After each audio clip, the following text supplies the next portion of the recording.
Hey guys, Danny Shade with the Danny Shade Show. I have a special treat for you guys today. I got Dillon Travis right here in the right here in my office, right here on the Danny Shade Show, and he is running for House District 35.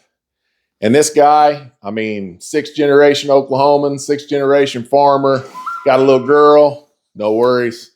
Danny Shade Show, we don't do editing, we don't do cuts, so whatever happens, happens. But lives over by Merrimack. I mean, doesn't get any more hometown than this guy right here. So really, without further ado, Dillon, I'm curious because I intentionally didn't do a bunch of research on you because I wanted this to be as genuine and organic as possible. So I know we have met before. At the Noble County Republicans meeting.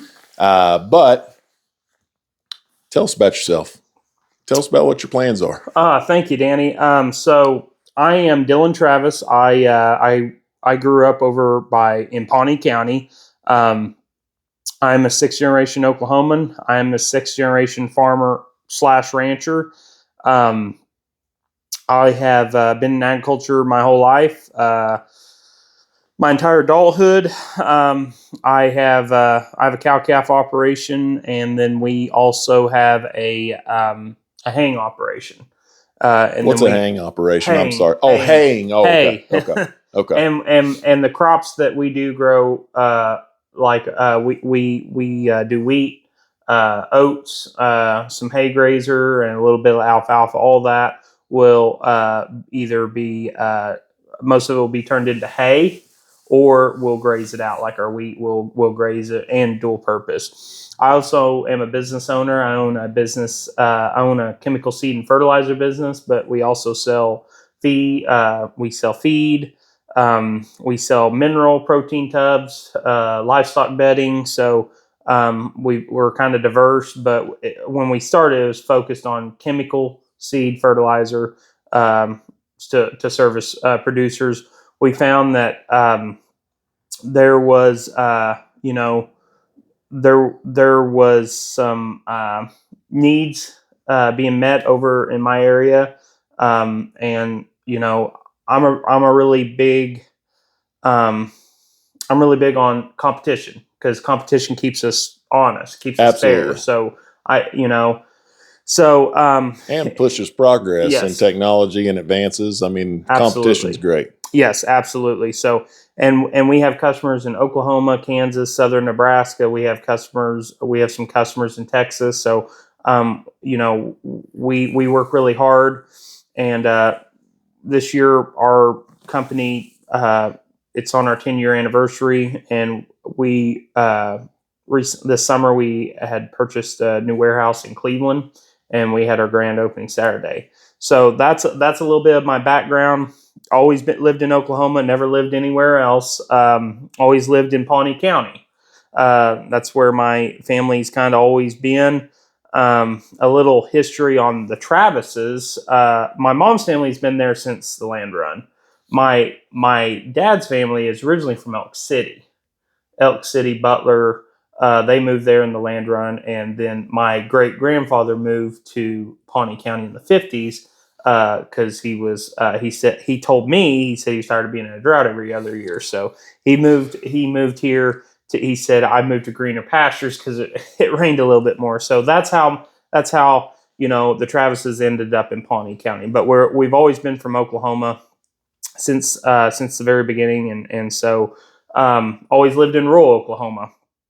So I have grown up with I've seen the struggles that rural Oklahoma, which is District 35. District 35 is a rural district. The biggest towns in District 35 are Perry and Cleveland, and then Drumright and Pawnee, kind of working down the list. So I do have the far north edge, Stillwater. I've got that little golf course, that little section, but that's about as metropolitan as, it's a rural area. It's a rural district. Well, I have lived in rural Oklahoma my entire life.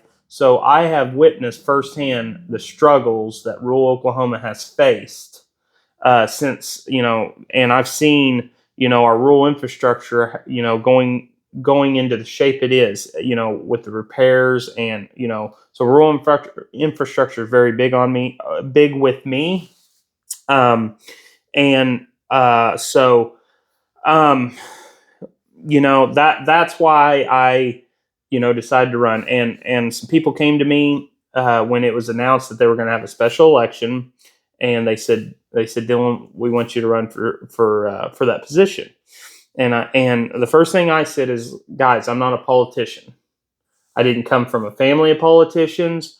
I said my dad was the farthest thing from a politician. My dad was, it just, I didn't grow up in politics. And I said, and that, and they said, no, that's why we want to That's run. not necessarily a bad thing. Yeah. And I said, well, I just want to be upfront with that. I'm not a politician, but I've always been, I've always wanted to help. I'm on a couple different boards in Pawnee County. I'm on the conservation board, the Pawnee County Conservation District board. I'm on the Cattlemen's board, and I'm on the Spring Livestock Fair board. So I've always wanted to give back to the youth, and I've always tried hard to give back as much as I can. So, Okay. And they said, we want you to go. We want you to do this. And I thought about it, and I said, you know what? I want to run to make a change.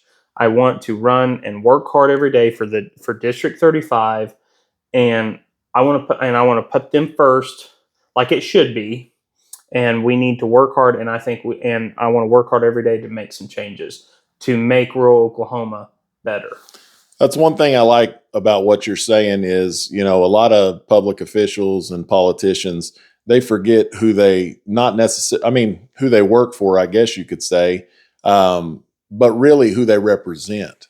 You're a representative of the people in that district, and that's a collective of everyone, not just a few.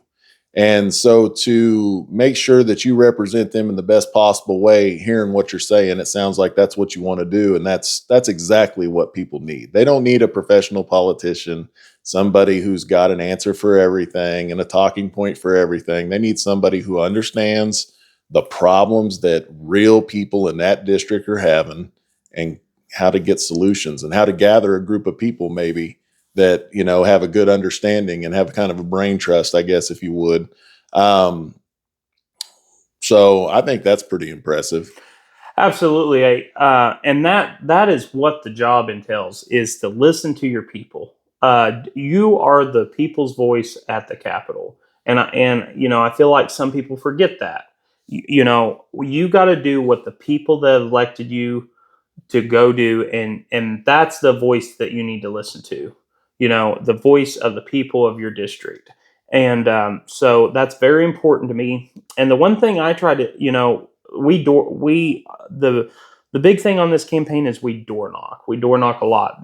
Perry, we've door knocked twice. We door knocked it once in the primary, again in the runoff, and then we were door knocking today. We were doing literature drop today, just to remind voters, hey, this is a special election. But we've done that all across the district. And no, I've heard you've been running a really good campaign. Yeah, and the reason I like to door knock is because if I want to listen to people. I give them a brief summary of who I am and what I represent, and then I say, if you have any questions, I put my cell phone on every push card, because I want them to have my phone number so they know they can get a hold of me. I think it's very important that me as a state representative and as an elected official, that people know that they can call me if they need anything, if they have concerns, if they have problems, if they have somebody they need to talk to about getting something done, and it might not be, they might call me and say, hey, I'm trying to get this done. And it's not something that I can do, but I can at least point them in the right direction. Say, hey, I can't do anything about that, but I tell you what you can do. You can call this person. You can call this elected official if it's not my department. But I want to be there for the people. I want to listen to them, and that's a big thing. Like on education, I've met with a lot of teachers all across this district, from Perry to Cleveland, and I encourage educators to get a hold of me, because I just, I want to listen to them. I want to listen to the educators. I want to listen to the administration. I want to listen to school board members. I want to listen to the parents, because everybody has a voice. We're very, we live in such a wonderful nation that we have a voice, and the thing is, that's all I want to do. I want to listen to you. That way, when I go up to the Capitol, I can solve the problems that we are having, and do something about it, and make sure your voice is heard at the Capitol. So I want to ask you something, and you don't have to answer if you don't want to. We can move on to something else. But I want to ask you kind of what the pillars of your platform are built on, but more importantly to me, underneath the pillars that your platform stands on, are you a man of faith? Oh yeah, yes. You mind telling us about that? Because that matters to me, may matter to them, but definitely a man that has belief in something greater than himself usually are guided by morals and disciplines that kind of help shape them to be a better leader. Yes, and I'm really glad you brought that up. Faith is very important to me. So, I don't tell a whole lot of people this, but I did not grow up in church. My family, my dad was a very hard worker, and we worked on Sundays. And then when I graduated high school, and then I got into the work, started working. When I got married, my wife my wife was very adamant about going to church. And then at first I said, well, and I was like, well, that's something, I just didn't grow up in that. And, um, so after we got married, I started going to church with her, and we tried a few different churches, and we actually ended up in Glencoe, Oklahoma. We go to church there at the Glencoe Baptist Church. Irvin Hakins, our pastor, and my life has completely changed because of that. And it's I'm not perfect, and I try to share my story to anybody that wants to hear it on this issue, but I feel so much more peace because I have God in my life. I know He's my Lord and Savior, and I have a wonderful pastor. I have a wonderful church that, it's just so refreshing. Like this morning, I got up, I went and checked cattle, went home, changed, me, my wife, my 4-year-old little girl, we went to church. And that every Sunday is just, it's like hitting your reset button, and it just really helps you. And now I do not know how I could, I could never go back.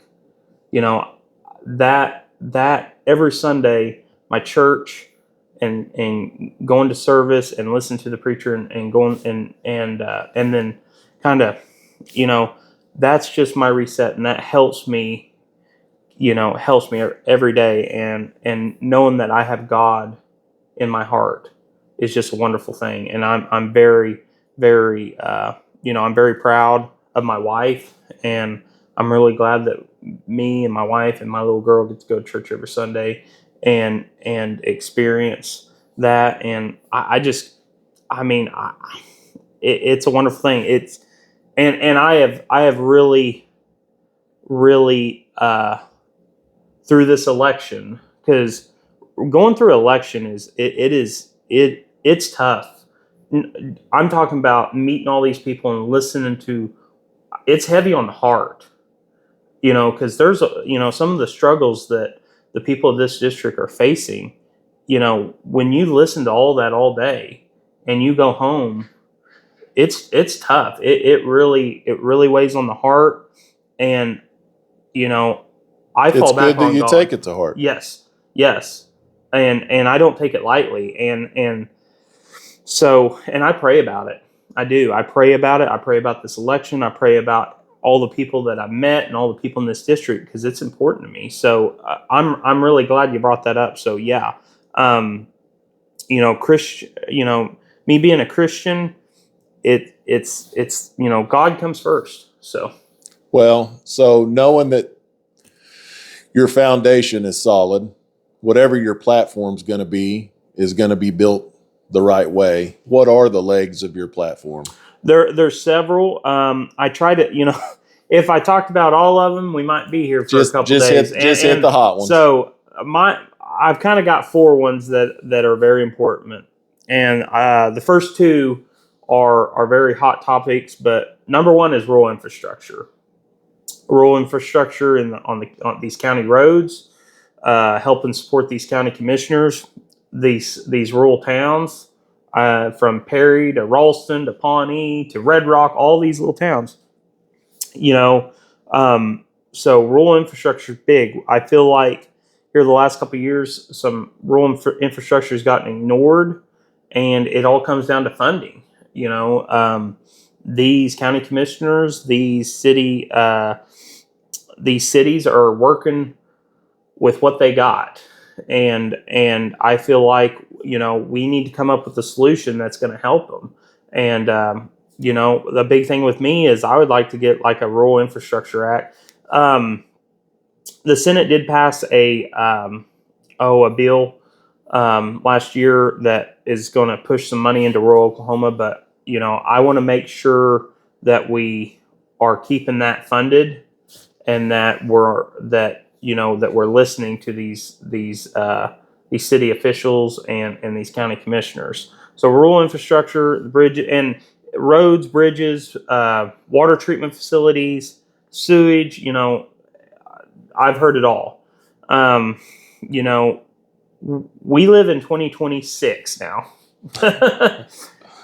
There's no reason a person should have to go to the faucet and turn on the water and the water not be be brown or so good drinking water, good quality water, good roads are very important to us. And that's what that without that, it's almost impossible to have rural development. Those are key issues. So if we want to help these rural Oklahoma, we've got to take care of the infrastructure to so small businesses can thrive, employers can job opportunities. So it all starts with rural infrastructure. So I want to drill into that real quick, just because rural infrastructure I deal with a lot, because in my business I deal a lot with county commissioners. And not only are they county commissioners, but a lot of them, like Nick Hughes, mm-hmm. Jason Keenholtz, yes. Gary May, your guy over there, Ronnie Weaver, Ron Weaver, Mr. Higgins. Yep, Higgins.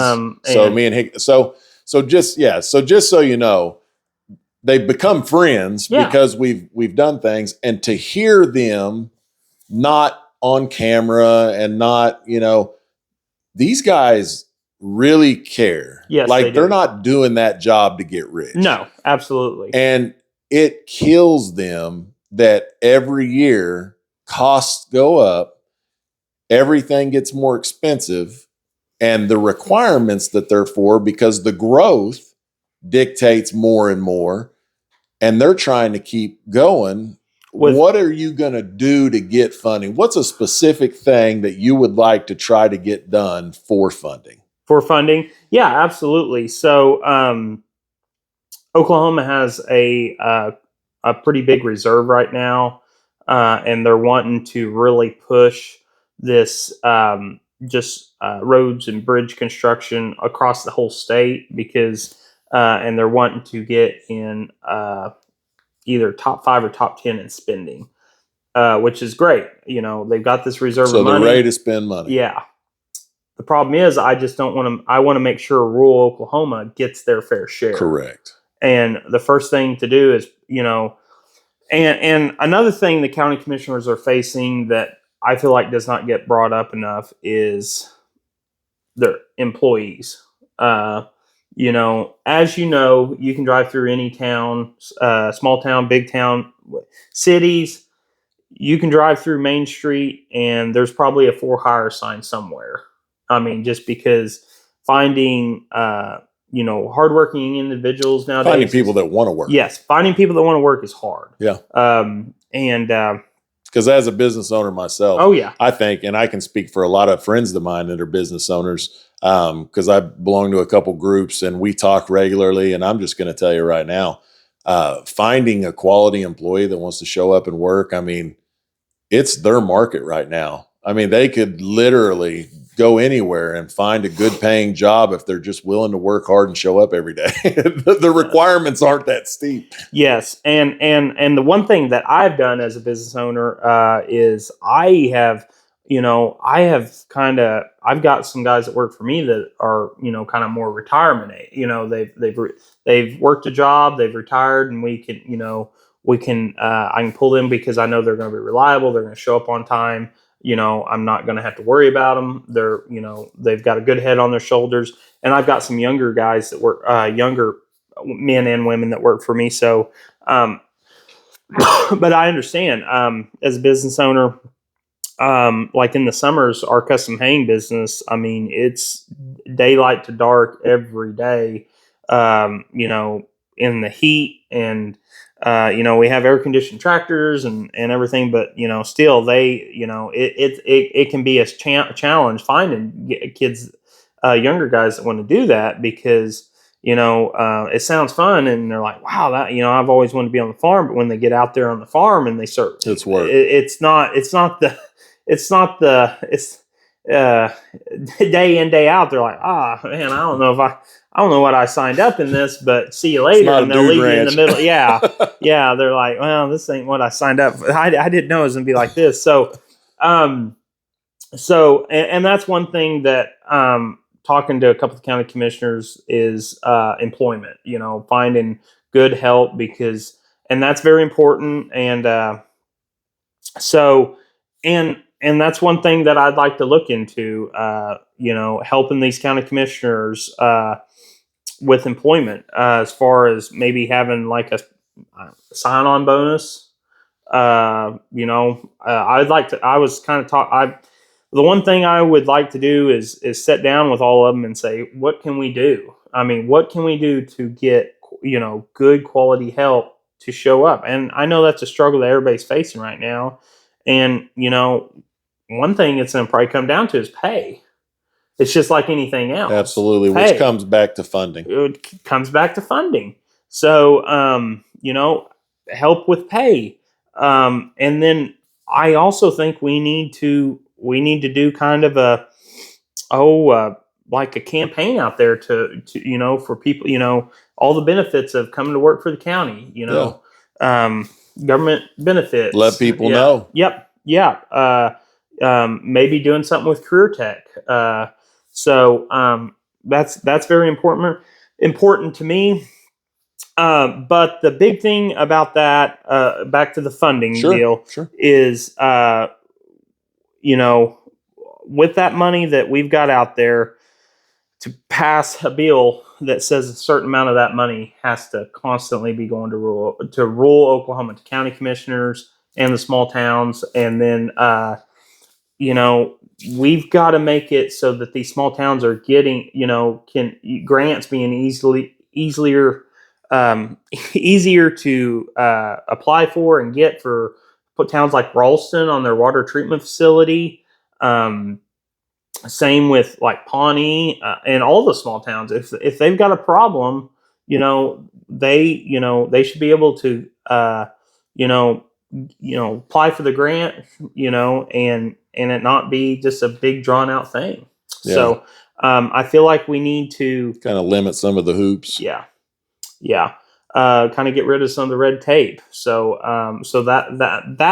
that's kind of what my plan is to make sure that rural Oklahoma is getting their fair share of the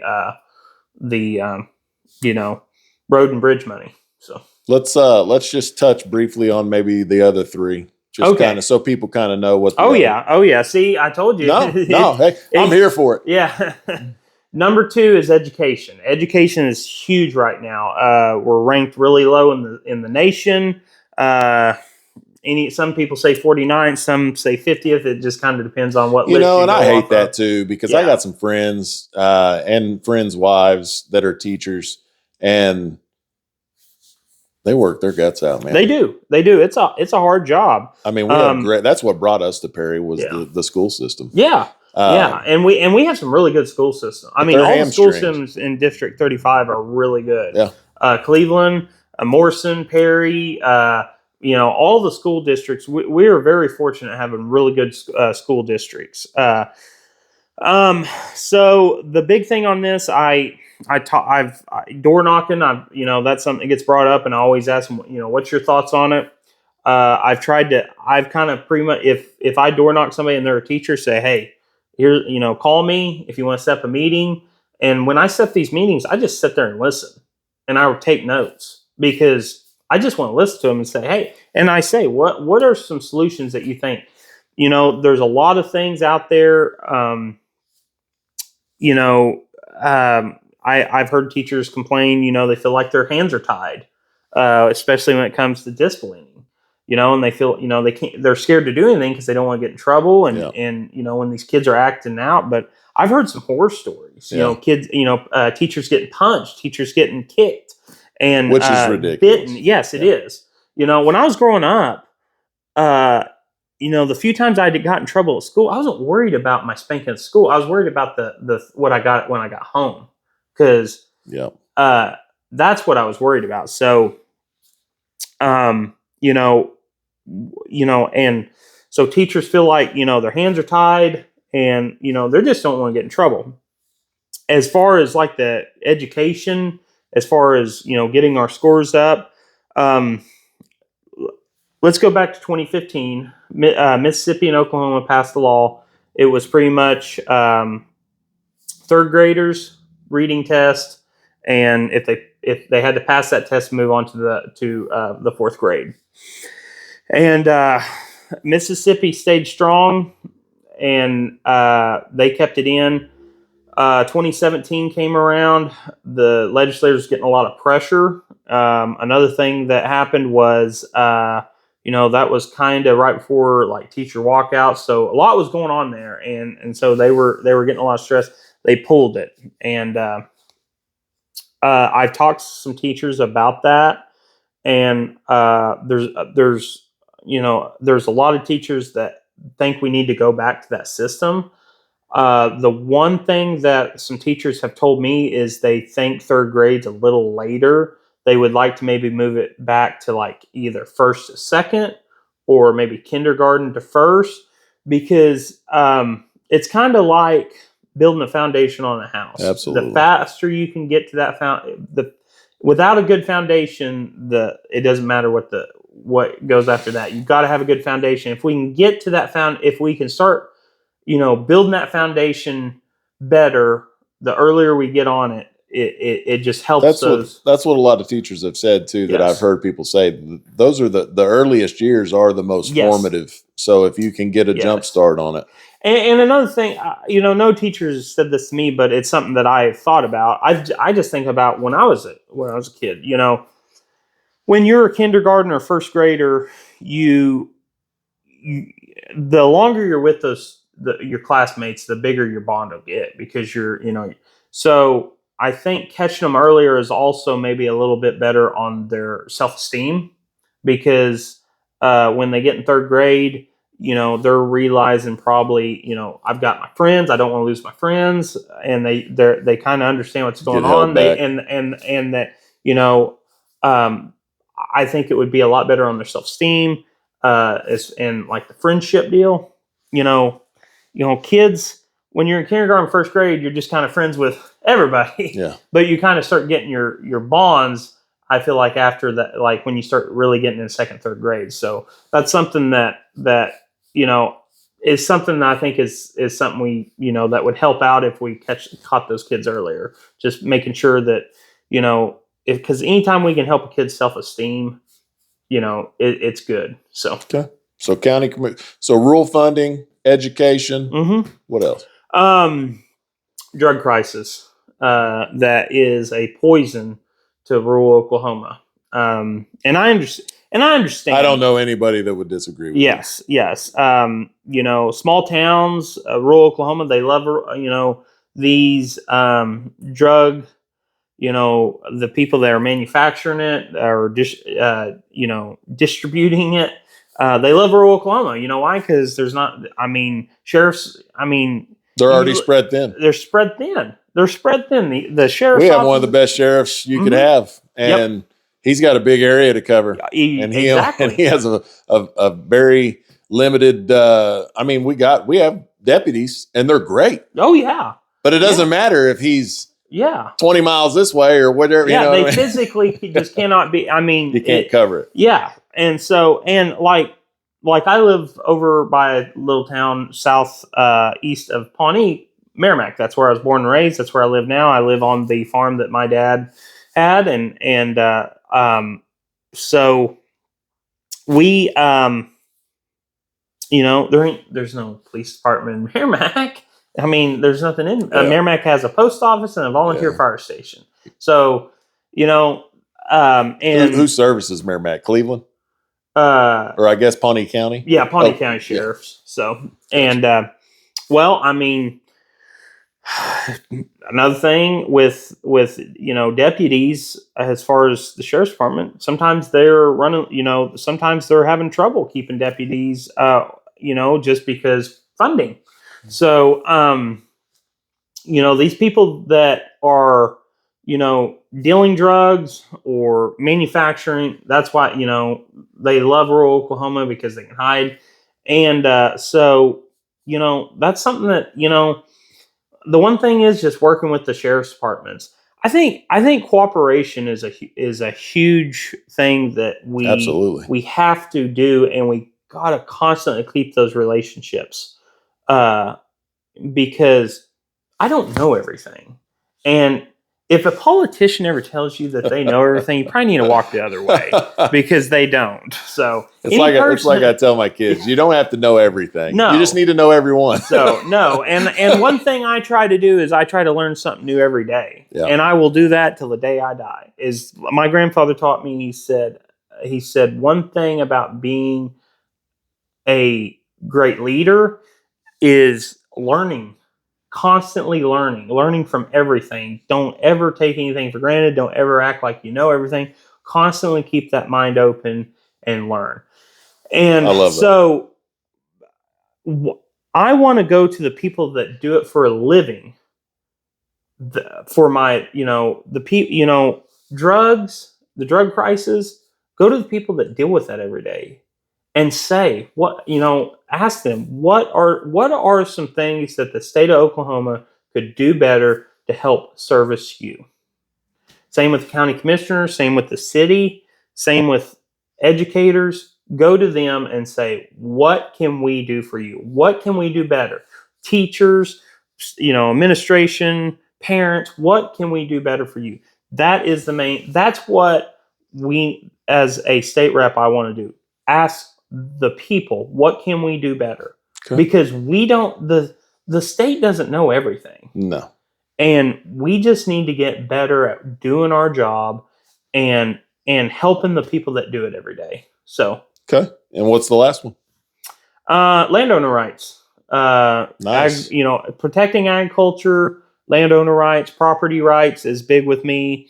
Agriculture is very big with me because that's how I make a living. And, being in District 35, there's a lot of farmers and ranchers, and me being one, us as this is Oklahoma and the United States, we can never forget where our food comes from. If we quit worrying about where our food comes from and we say, oh, well, we can get that from another country. That's the wrong mentality. We need to always make sure that we buy American grain, American beef, American vegetables, American crops first, and take care of our ag producers, take care of American farmer rancher. Yep. And you see, we got a little bit of snow and the shelves were wiped out in 5 seconds. Yes, exactly.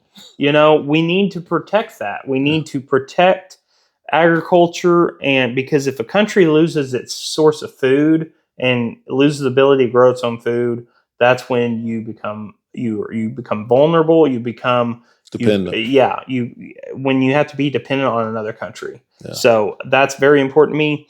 Back to property rights, it really just comes down that me as a property owner, I believe that I don't want anybody ever to tell me that I have to do this or do that.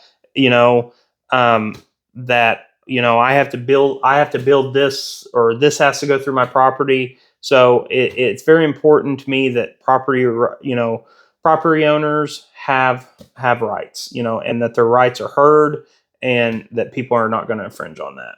So that sounds great. Yeah. So, and this is my first.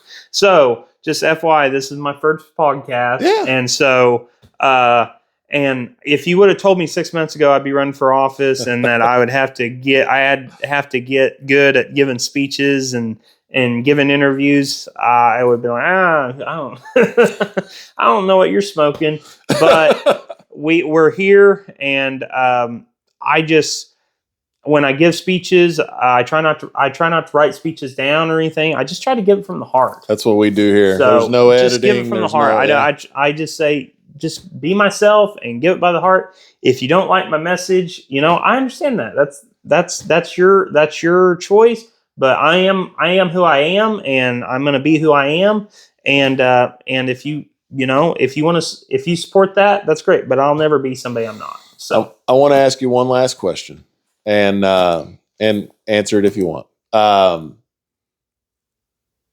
Green energy and data centers. Yes. Where are you at on that? Because I don't know if I don't know where you should be, to be honest with you, because I haven't got all the information. But I've heard that there is a lot of debate back and forth. Yeah. So hot topic. It's not really a big.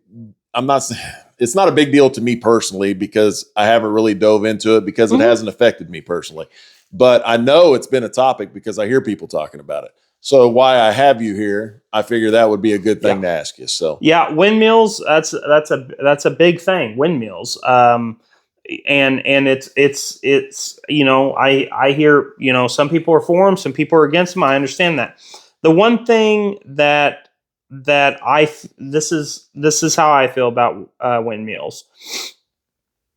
I don't think the government should pay for them, subsidize them. Now, if they did that, they wouldn't build another one. Yeah, I feel like because they're not profitable without subsidies. Yeah, so I feel like taking away tax subsidies will, they have to pay for themselves. Well, that would take care of the problem by itself. Yes, and so I feel like the government shouldn't have to step in and pay for those, especially here in Oklahoma. We have we are one of the biggest petroleum states in the country. Yeah. We have we have a abundant supply of natural gas. We have some really good power plants here. Sooner here is probably one of the top, producing power plants in the state. So, I feel like if we take tax subsidies away from, get rid of tax subsidies, which is what is happening. Or reallocate them to county roads. Yes. Infrastructure. Yeah. I'd rather see it on the infrastructure in my county and in my city than standing in a field somewhere not really doing anything for me. Yes. Agree 100%. Okay. That's how I feel about it.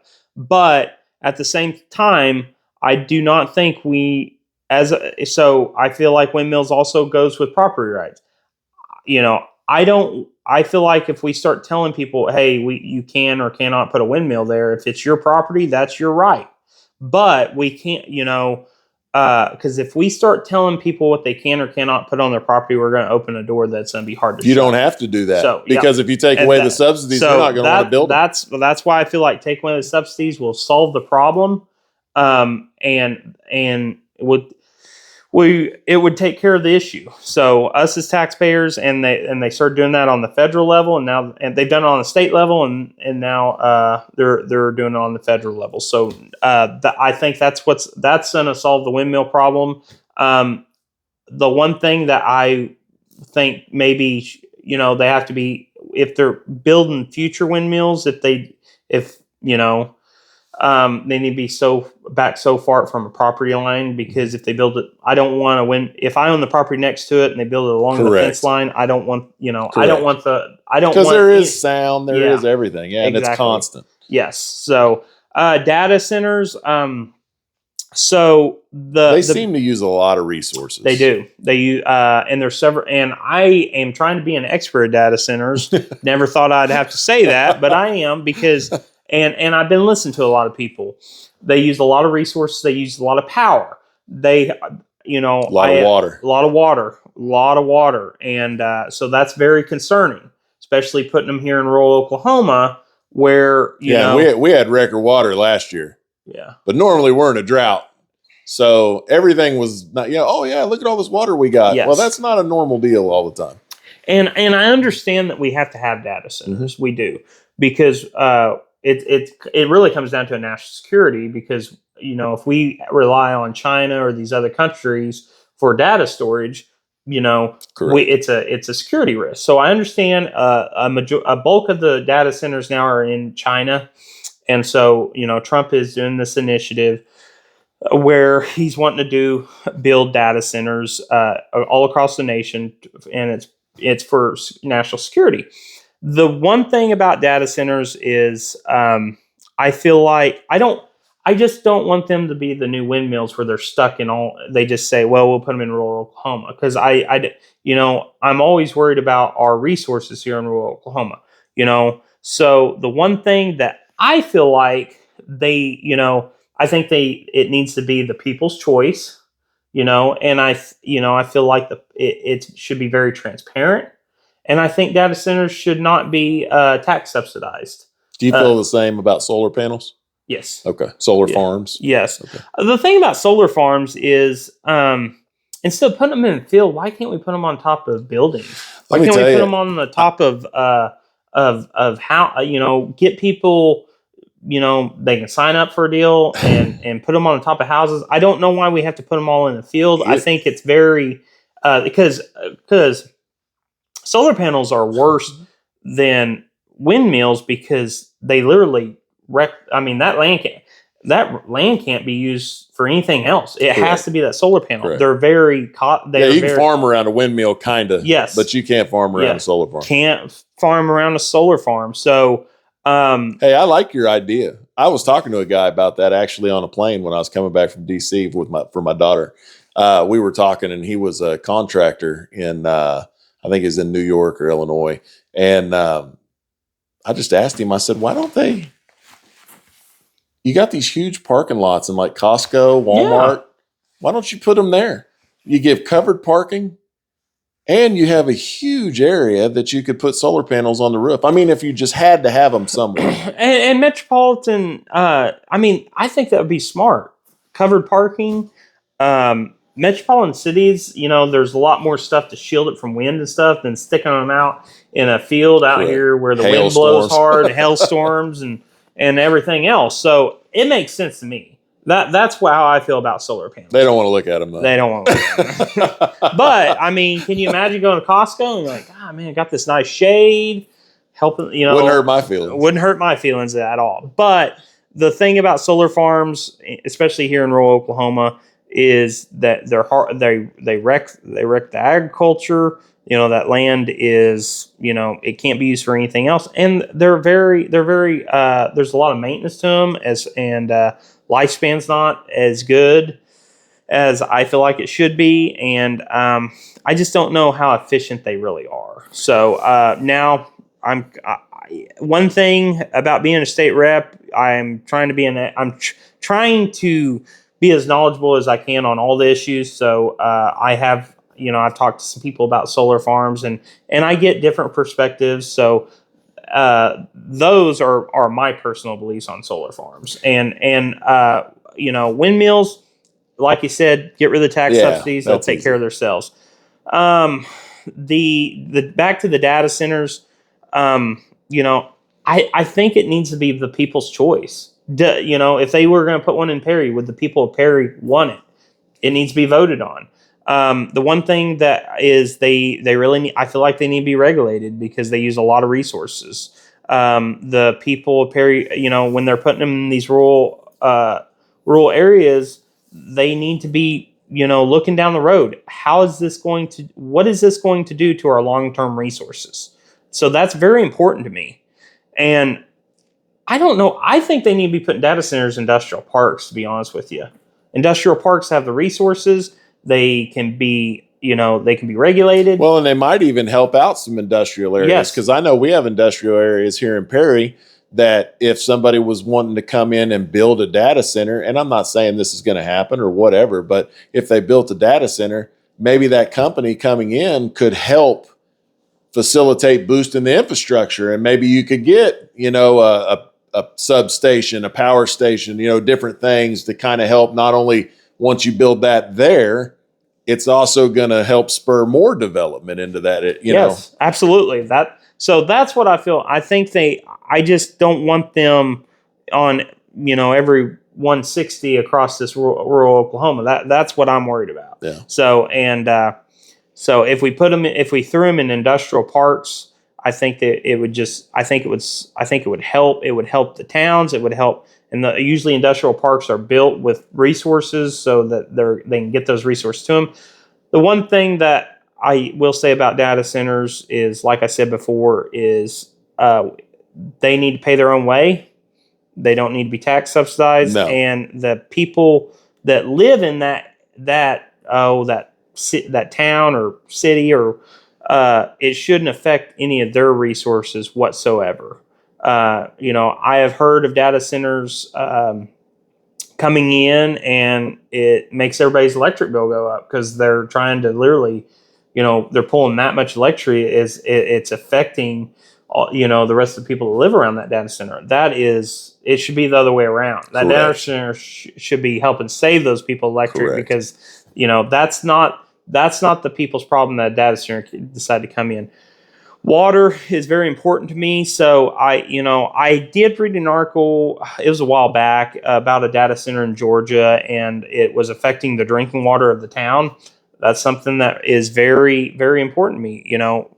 Rural Oklahoma, where, some of these towns have water issues already, as far as not being clean. Water treatment facility might not be in the best shape. We're trying to take, my big thing is I want to take care of that. But, if we bring in a data center, I think it's just going to be a huge battle, and we just need to really, we just need to make sure that we're very cautious where we put them, and that it's not going to take resources from any of the other people. But another thing, I think data centers should always be in the people's choice. Okay. People's choice on data center, because they're the ones that have to see. Well, yeah, you're the ones that have to live there. Yeah.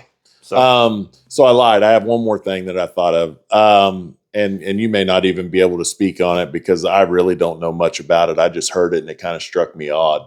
Have you ever heard of humanure?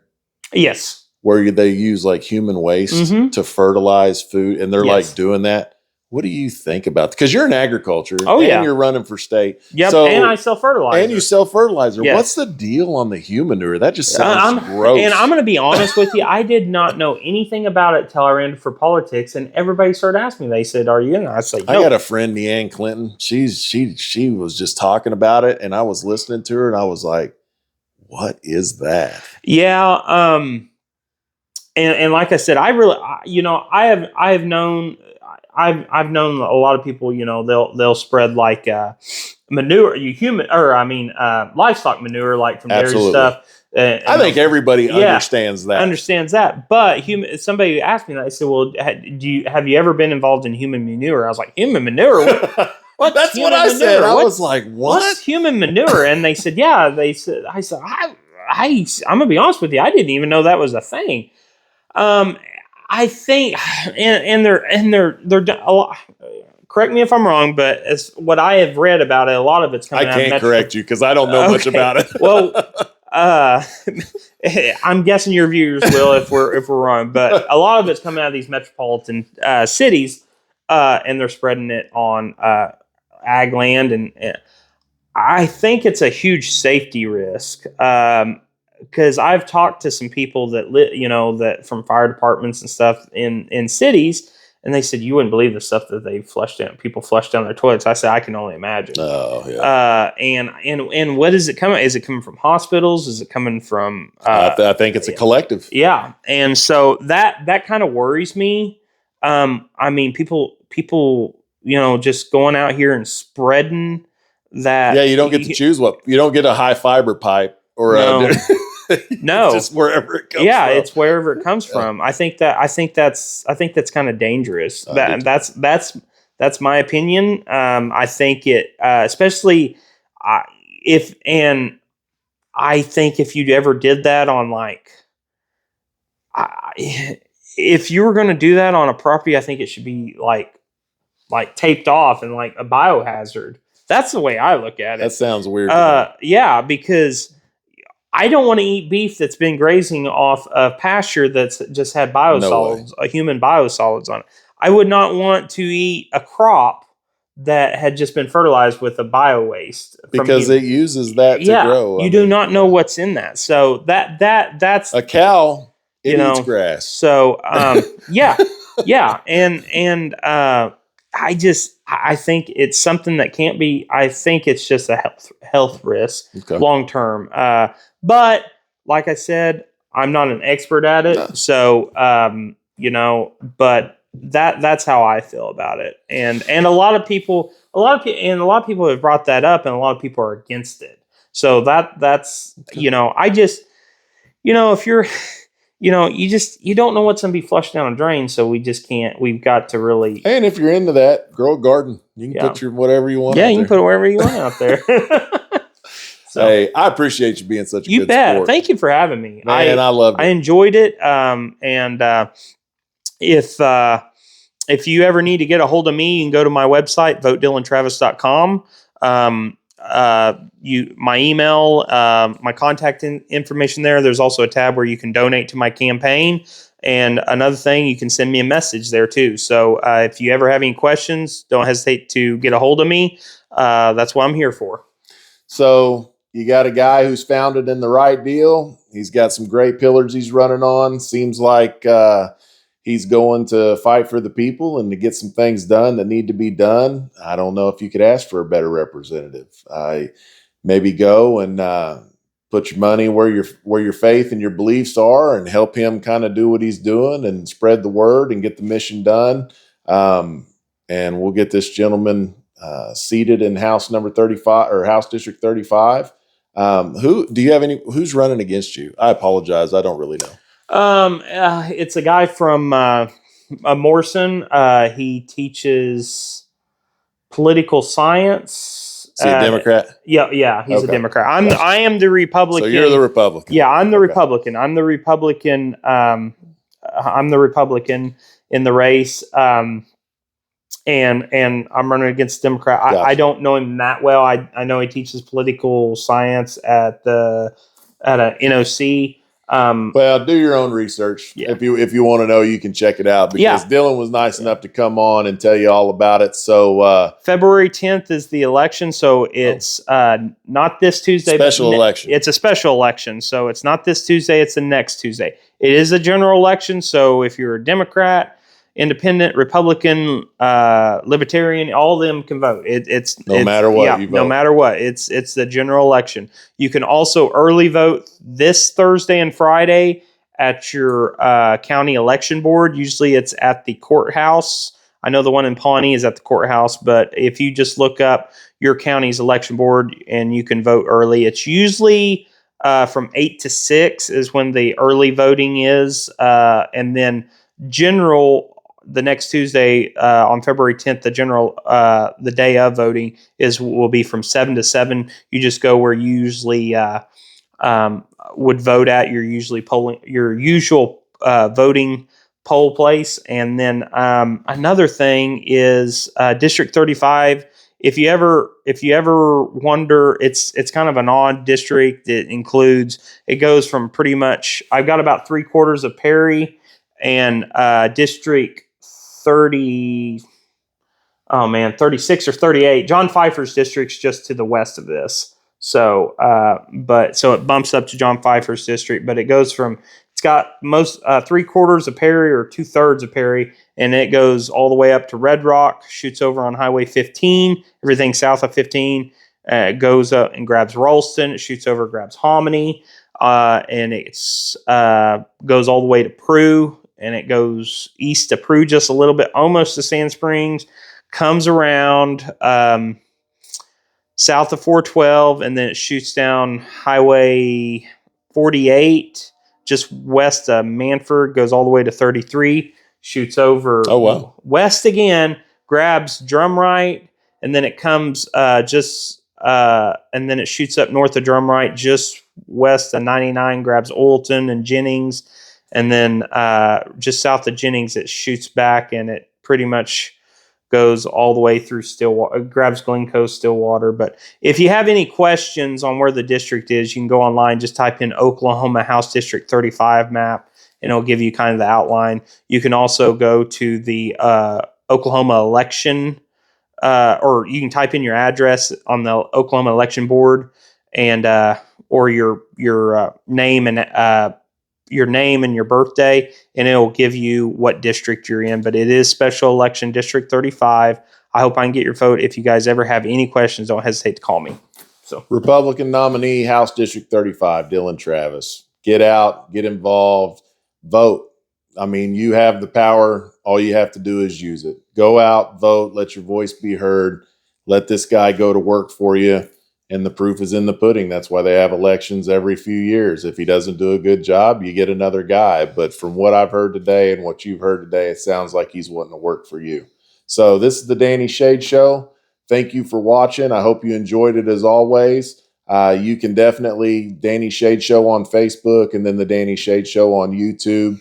Like it, follow it, whatever you want to do. It just helps us get out there a little bit more. If you know anybody that wants to get on the show and maybe be next to stop by, let us know. Anyway, you guys stay out there. Have a great Sunday. Thanks, dude. Thank you, Danny. Appreciate it, buddy.